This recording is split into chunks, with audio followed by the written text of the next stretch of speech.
সংস্কারের কথা আমরা গত প্রায় 8 মাস দীর্ঘ আলাপ আলোচনা শেষে মোটামুটি একটা ঐক্যমত্যের জায়গায় বেশ কিছু সংস্কারের বিষয়ে আমরা পৌঁছেছি। এখন সেটা বাস্তবায়ন হবে। এখন দেখেন, আমরা কিছু কথা বলি, এখন এত ওপেন মিডিয়ার, সোশ্যাল মিডিয়ার ফলে মানুষ বুঝে না বুঝে মন্তব্য করা এবং সেটাকে নেগেটিভ ভাবে ব্র্যান্ডিং করা এবং মানে কথা বলা এখন মুশকিল। যে প্রধান উপদেষ্টাও বিবৃতি দিয়ে এই ডিজিটাল মবের কারণে সেটা তুলে ফেলে তার অফিসিয়াল পেজ থেকে। এখন আমাদের জন্য একটা বিপদ হয়ে দাঁড়াচ্ছে, আসলে কথা বলাও মুশকিল হয়ে যাচ্ছে। গালি গালাজ এবং সেটার একটা ইন্টেনশনাল এবং একটা সংঘবদ্ধ ক্যাম্পেইন সেটার বিরুদ্ধে।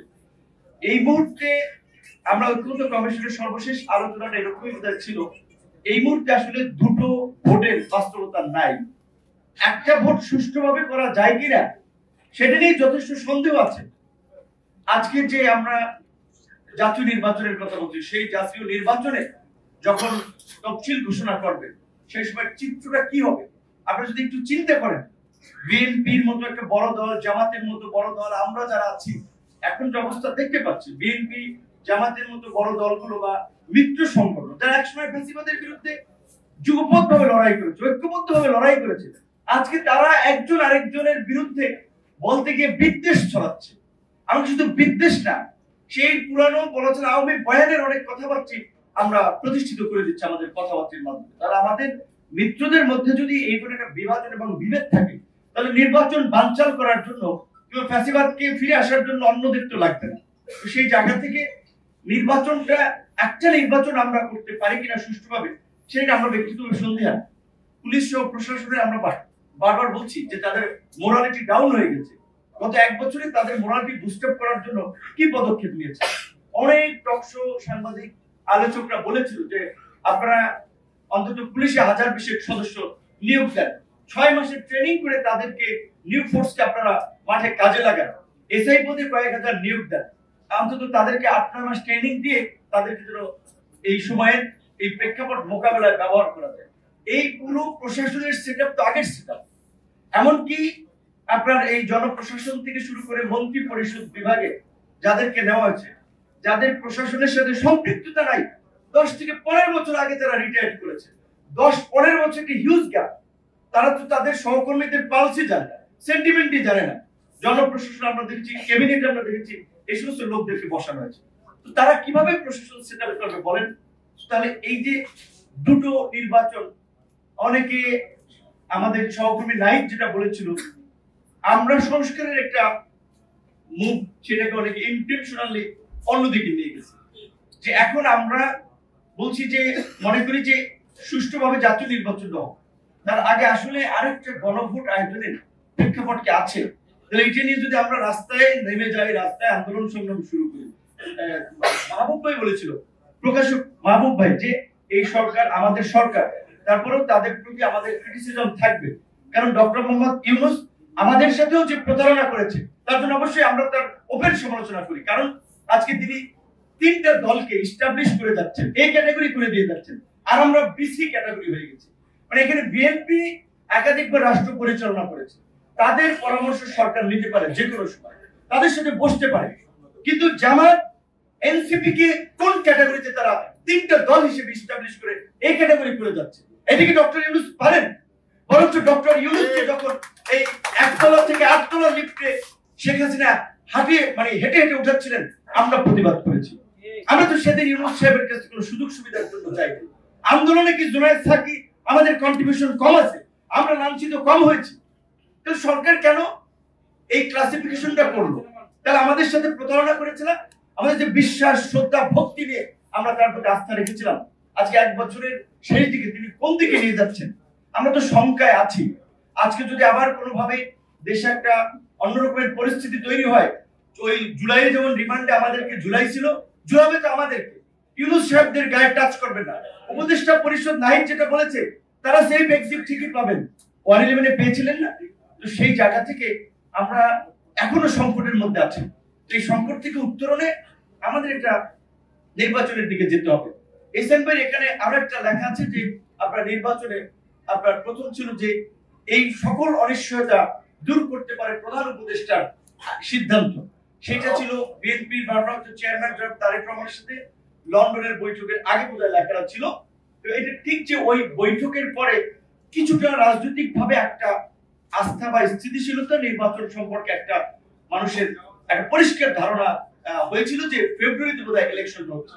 কারণ আমাদের পরিষ্কার দেখে মহাসচিব সাহেব আছেন বিএনপি বড় দলের, আমরা মনে করি যে জুলাই ঘোষণাপত্র এবং সনদের জন্যই তো নির্বাচনটা আমাদের ডিলে হচ্ছিল।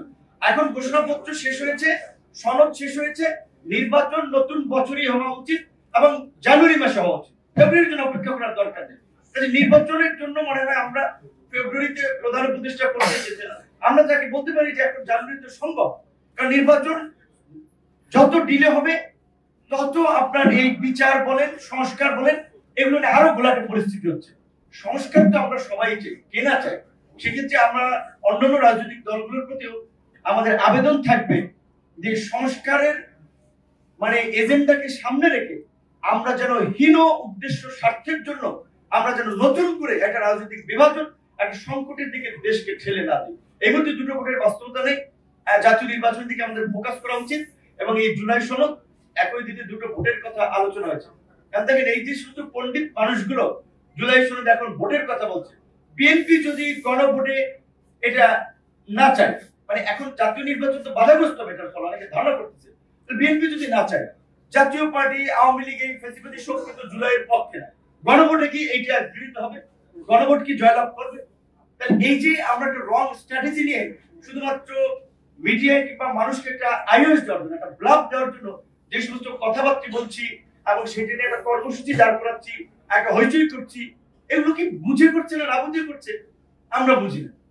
প্রধান উপদেষ্টার কাছে আমরা সত্যিকার অর্থে গতকালকে বিজেপির সভাপতি বলেছিল যে 4 মাস বিজেপি, যার বাংলাদেশের তৈরি পোশাক খাতের মালিকদের সংগঠন, আমাদের এক্সপোর্টের সবচেয়ে বড় জায়গা, দেশের অর্থনীতি যে আরএমজির উপরে একটা টিকে আছে, তারা 4 মাস মালিক পক্ষ দেখা করতে চেয়েছে সরকারের সাথে, অ্যাপয়েন্টমেন্ট পায় নাই।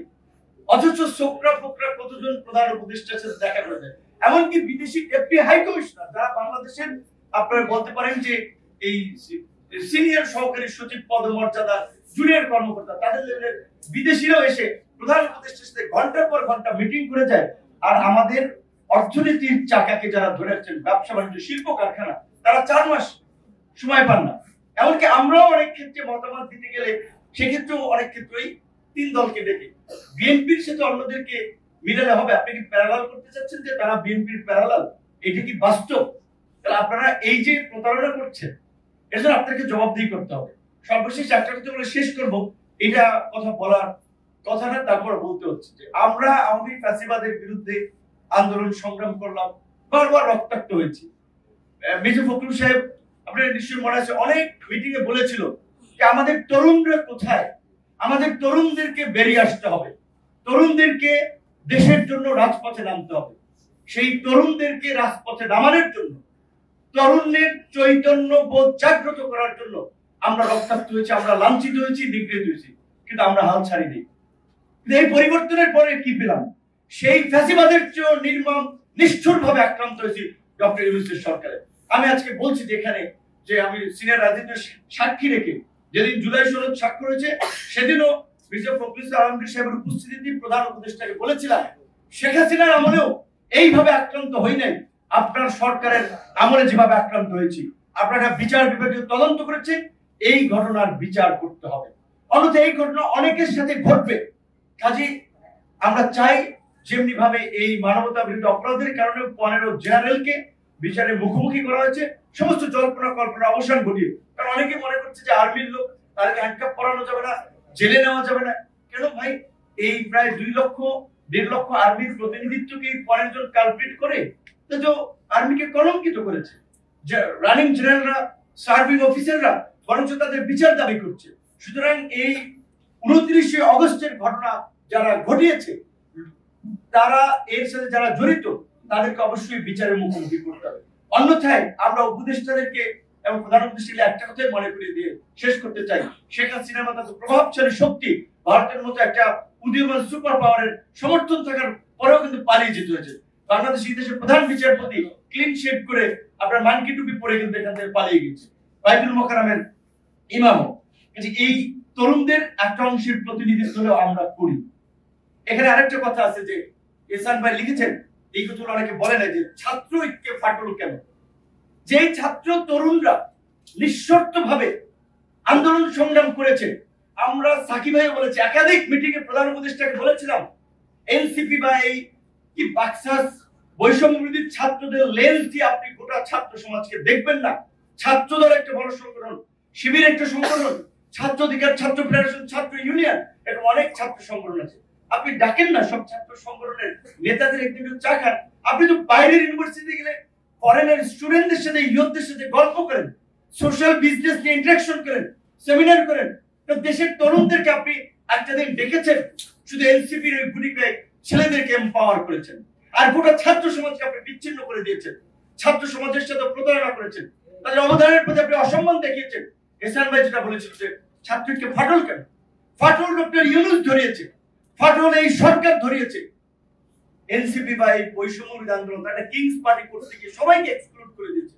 দেখেন এই ছাত্ররা সবচেয়ে শহীদদের সংখ্যা সংগঠন হিসেবে যদি ধরেন, ছাত্রদল সেই তালিকায় বড় সংগঠন থাকবে, শিবির, অন্যান্য সংগঠনগুলো, তাদের সাথে তরুণদের আন্দোলনের ফলে এত একটা ঐতিহাসিক পরিবর্তন হলো। একদিন প্রধান উপদেষ্টা তাদেরকে দেখেছেন, তো আমরা শেষ বেলায় অনেক দুঃখ, অনেক ক্ষোভ বলতে পারছি না, ছুটু উপরে ফেলে তো বুকে পড়ে, এই জন্য অনেক কথা বলি না। কিন্তু আপনার আমার কিছু কথা বলতে হয়, কারণ ওনারা যেই দিকে এখন নিয়ে যাচ্ছে, এখন সংখ্যা আছে। এখন আমি প্রতিনিয়ত এই বাড়ি ফেরার পথে আমার সাথে তো পুলিশি প্রোটোকল নেই, আমার তো লাইসেন্স করা পিস্তল নাই। যেভাবে দেখতেছি ট্রেনে বিদেশি পিস্তল আসতেছে, গান পাউডার ঢাকায় ঢুকতেছে, কিংবা বিভিন্ন জায়গায় অগ্নিসংযোগ হচ্ছে, আতঙ্কে থাকি কোন সময় গাড়ির গ্লাসে গুলি করে, কোন সময় কি হয়। কারণ এই গত এক বছরে আইন শৃঙ্খলা বাহিনীর দুর্বলতার কারণে, সরকারের দুর্বলতার কারণে এই পরাজিত ফ্যাসিস্ট শক্তি নানান ধরনের নাশকতা শুরু করছে। এবং আজকে এই আমার দেশে মাহমুদ ভাই এই যে কলাম লিখেছেন, সেটা দিয়ে শেষ করতে চাই যে আজকে নির্বাচন, আমরা এখন আমাদের আসলে বিচার সংস্কার, বিচার যতটুকু করতে পেরেছে তারা 3 মাসে যতটুকু করতে পারে করবে, কারণ ফেব্রুয়ারির বাইরে তো তাদের যাওয়া নেই। এখন ওদের নির্বাচনটা কিভাবে সুষ্ঠু করেছে সেই বিষয়ে ফোকাস দিতে হবে। সেক্ষেত্রে এই আইন শৃঙ্খলা বাহিনী দিয়ে নির্বাচন কতটুকু সম্ভব সেটা বোধহয় আমাদের ভাবতে হবে। এইখানে গোপালগঞ্জ, ফরিদপুর, খুলনা এরকম কিছু এলাকা আছে যেগুলো, সরি আমি ওই এলাকার মানুষের প্রতি রেসপেক্ট রেখেই বলছি, আওয়ামী লীগের সন্ত্রাসীরা এরকম কিছু এলাকায় আস্তানা গেড়েছে, যেটা গোপালগঞ্জ এনসিপির নেতৃত্বে আমরা দেখলাম। এই সমস্ত এলাকায় নির্বাচন করতে গেলে কি পরিস্থিতি হবে, তার প্রি মেজারমেন্টটা সরকার কি নিয়েছে, সেই জায়গা থেকে আমাদের আবেদন থাকবে সরকার এখনো রাজনৈতিক দলগুলোর সাথে আলাপ আলোচনা করে কিভাবে একটা ফেয়ার নির্বাচন করতে পারে সেই পথে আসবে। এবং ফেব্রুয়ারি নয়, নির্বাচন জানুয়ারিতে দেবে। সরকার তো ফেব্রুয়ারিতে যাচ্ছে ফার্স্ট উইকে, আমরা চাই নতুন বছরের প্রথম মাসে নির্বাচন হোক, এবং নির্বাচন কমিশনের সর্বশেষ সিদ্ধান্তকে আমরা ইতিবাচকভাবে দেখি। তারা বলেছেন যে জোট করলেও নিজের মার্কা বা দলের মার্কায় ভোট করবে। ছোট দলগুলো বাংলাদেশে বিকশিত হয় নাই, বা আমরা যে এককেন্দ্রিক রাজনীতির আমরা বিকেন্দ্রীকরণ চাচ্ছিলাম, আমরা যে পাওয়ারের ডিসেন্ট্রালাইজ চাচ্ছিলাম, সেটা কিছু নেতৃত্ব বের হয়ে আসা দরকার। সেই জায়গা থেকে এটি একটা ভালো পদ্ধতি হতে পারে যে দলগুলো তার নিজের মার্কা নির্বাচন করে। 60টা রাজনৈতিক দল নিবন্ধিত, নিজের মার্কা যদি নির্বাচন না করতে পারে তাহলে এই নিবন্ধনের দরকার। সেই জায়গা থেকে আমরা এটাকে অ্যাপ্রিশিয়েট করি। ধন্যবাদ। আজকে এই অনুষ্ঠানে